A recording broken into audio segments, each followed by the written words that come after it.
Okay, today we're going to do this Jet Puff Marshmallow Fantasy Fudge.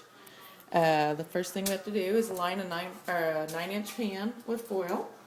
And then after that, we've got 3 cups of sugar already in our pan. We're going to add our 1.5 sticks of butter or margarine.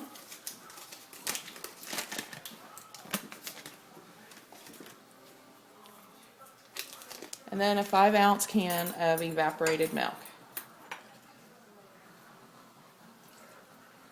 We're going to stir all of this together on a medium heat until it comes to a full rolling boil. This may take a little bit.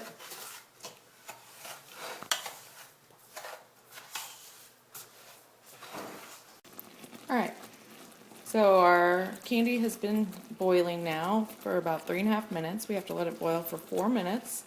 It's always important to use a plastic spoon or a wooden spoon when messing with candy or sugars, so your sugar doesn't crystallize on you. After this is done boiling, we're going to add our marshmallow cream and our chocolate. The recipe calls for 12 squares of semi-sweet chocolate bar. Pull that off now.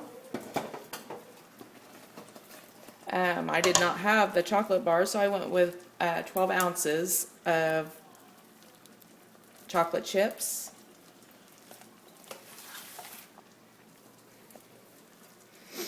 If you are using the bars, they are equal, each square is equal to 1 ounce, so.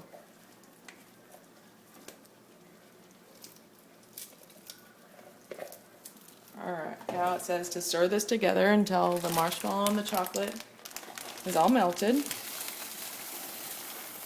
And you're doing this off of the heat.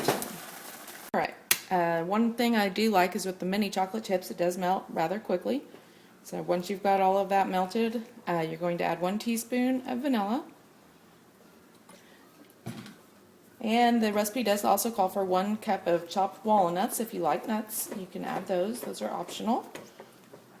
And then once we've got all of that mixed together, we're just going to pour it in our 9x13 pan and allow it to chill.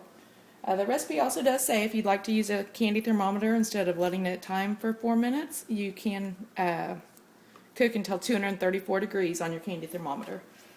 So now we're just going to pour this in our pan. Alright, there we go, our completed fudge. We're going to stick that in the fridge to allow it to cool for a little bit and be yummy.